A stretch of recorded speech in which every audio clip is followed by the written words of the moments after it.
Good morning with me. Maths, English दोनों एक साथ।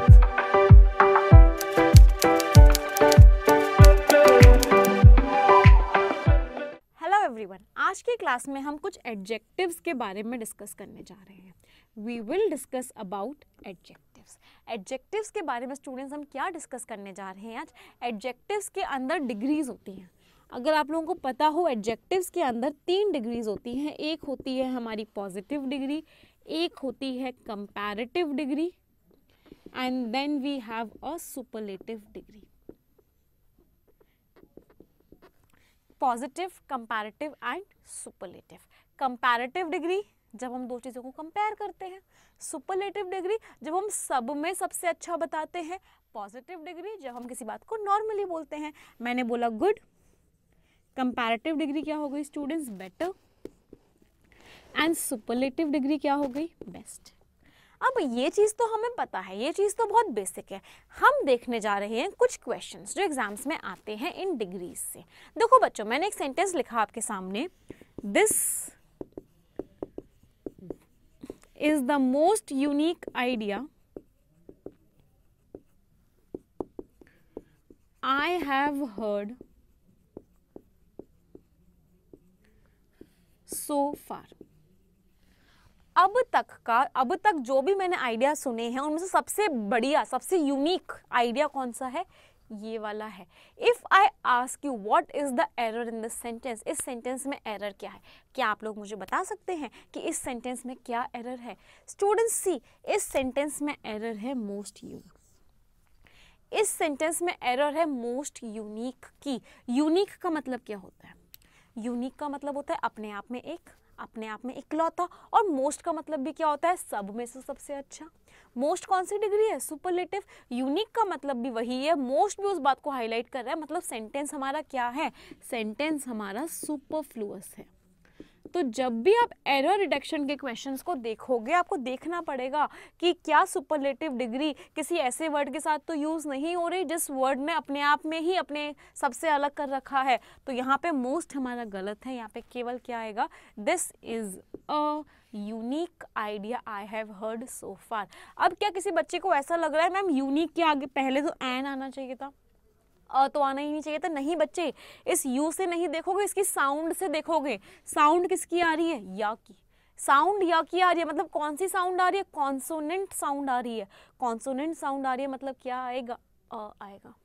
ऐसे ही हमारे बहुत सारे वर्ड्स हैं। फॉर एग्जाम्पल, अगर आपको कहीं लिखा हुआ मिल जाए मोस्ट एक्सीलेंट, क्या वो सही होगा? अगर आपको लिखा हुआ मिला most excellent, will that be correct? No, that will not be correct. Excellent तो अपने आप में ही सबसे बढ़िया होता है, तो मोस्ट लिखने की क्या जरूरत थी? मोस्ट गलत हो गया। अगर आपको लिखा हुआ मिल जाए मोस्ट आइडियल टीचर, आप लोग मेरे को बोलो ma'am you are the most ideal teacher, मैं बोलूँगी बच्चों ग्रामर ठीक करो, ग्रामर सही नहीं है। आइडियल अपने आप में एकदम अकेला होता है, तो मोस्ट की जरूरत नहीं है। This I am an ideal teacher, ये तो मुझे ऐसा लग रहा है मैं अपनी खुद से तारीफ कर रही हूँ। Ignore the sentence. क्या सभी को कॉन्सेप्ट समझ में आया? What is the concept? कि एडजेक्टिव्स की डिग्री लगाते समय हमें ये चेक करने की भी ज़रूरत है कि जिस वर्ड से पहले हम एडजेक्टिव लगा रहे हैं, कहीं वो अपने आप में अकेला या इकलौता तो नहीं है। वो अपने आप में ही तो बेस्ट नहीं बता रहा। अपने आप में ही वो अगर वो बेस्ट बता रहा है तो उससे पहले एडजेक्टिव की सुपरलेटिव डिग्री हम नहीं लगाते। हेलो, गुड मॉर्निंग, नमस्कार, जय हिंद दोस्तों। आज मैं फिर हाजिर हूं आपके सामने रूल नंबर 1 2 3 गो लेकर, और आज हम इस रूल से बहुत अच्छा एक क्वेश्चन यहां पर करने वाले हैं। तो चलिए देखते हैं क्या है वो क्वेश्चन। चलिए देखते हैं गाइज, हमारे सामने यहां पर एक क्वेश्चन लिखा हुआ है और इस सीरीज का सम करके हमें यहां पर इसका आंसर बताना है। एन मतलब एन टर्म्स, यहां पर एन टर्म्स तक यहां पर ये जा रहा है। तो हम एक काम करते हैं, इसकी ऐसे कुछ पेयरिंग कर लेते हैं। और मैं आपको बताऊं रूल 1 2 3 क्या है। रूल 1 2 3 है प्रिंसिपल ऑफ मैथमेटिकल इंडक्शन, जो आपने स्कूल टाइम में पढ़ा होगा, बस उसी को हमने रूल 1 2 3 नाम दे दिया है। तो यहां पर एन की वैल्यू 2 रखकर सबसे ज्यादा बेस्ट होता है क्वेश्चन को करना, राइट। एन इक्वल टू 3 रख के भी कर सकते हैं, कोई प्रॉब्लम नहीं है, लेकिन कैलकुलेशन थोड़ी सी ज्यादा हो जाएगी, राइट। चलिए एन इक्वल टू 2 लेकर करते हैं। तो जब एन इक्वल टू 2 लेते हैं, यानी कि 2 टर्म्स यहां पर हम ले लेते हैं, तो इन 2 टर्म्स की वैल्यू आएगी 1 1 2 प्लस 4 + 2 6 दैट इज 8। तो गाइज आंसर आ गया है यहां पर 8। ठीक है, तो अब n की वैल्यू 2 रखने पर जो ऑप्शन हमें 8 वैल्यू दे देगा वही हमारा आंसर हो जाएगा। चलिए चेक करते हैं। तो 2 × 3 / 2 दैट इज 3, ये भी आंसर नहीं आया। चलिए इसको चेक करते हैं। ये तो इसी का स्क्वायर है, यानी कि 3 का स्क्वायर दैट इज 9। देख लीजिए अभी भी आंसर नहीं आया। हमें चाहिए 8। यहां देखते हैं 2 3 4 / 3 कैंसिल और ये 8 आ गया। चलिए देखते हैं, अभी अगला भी चेक कर लेते हैं, कोई बात नहीं। तो 2 3 4 5 / 4, 4 से 4 कैंसिल, 5 या 15 दूनी 30, यानी कि ये भी आंसर नहीं है। तो गाइज आंसर कौन सा हो गया?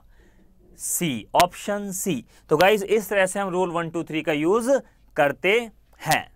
एंड गाइज इस रूल से कितना भी कॉम्प्लिकेटेड क्वेश्चन क्यों ना हो, वो बिल्कुल इजी तरीके से हो जाएगा। आप अगर 3 रख के इसको चेक करेंगे तो यहां पर वैल्यू यहां तक हम ले लेंगे, कुछ और वैल्यू आएगी, फिर ऑप्शन में 3 n की वैल्यू 3 रखेंगे तो वो वैल्यू उससे मैच कर जाएगी।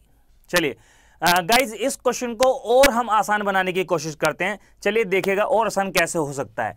अगर आप n की वैल्यू यहां पर 1 रख दें, अगर आप n की वैल्यू यहां पर 1 रख दें तो शुरू की एक टर्म आपको लेनी होगी। तो इसकी वैल्यू आ रही है गाइज 2, यानी कि हमारा आंसर है 2। तो जो भी ऑप्शन हमें 2 वैल्यू दे देगा वही हमारा आंसर हो जाएगा। चलिए रखते हैं यहां पे 1 × 2 / 2 आंसर इज 1। तो ये नहीं है आंसर। ये पूरा सेम है, इसका स्क्वायर तो 1 का स्क्वायर दैट इज 1, ये भी आंसर नहीं है। अब यहां पर देखते हैं 1 2 3 / 3 कैंसिल, 2 यहां पर आया और ये वैल्यू मैच कर रही है, वैसे ही हमारा आंसर हो गया है। लेकिन चलिए चौथे ऑप्शन में भी चेक कर लेते हैं एक बार। 1 2 3 4 / 4 यानी कि ये आ गया 6। तो गाइज ये भी आंसर नहीं है, तो आंसर आ गया सी। तो अब आपके मन में आ रहा होगा सर अगर 2 ऑप्शन मैच कर जाते तो क्या होता? तो गाइज इसका रीजन मैं अपनी आगे आने वाले वीडियोस में आपको जरूर बताऊंगा। Students, you will learn a rule of English and a rule of maths regularly with us from now onwards. तो गाइज अगर आपको सेशंस बहुत अच्छे लग रहे हैं तो लाइक करना ना भूलें, और अगर आप ऐसी वीडियोस आगे भी देखना चाहते हैं तो चैनल को सब्सक्राइब करना ना भूलें। You will meet us every day at 7 AM. और शेयर जरूर करो।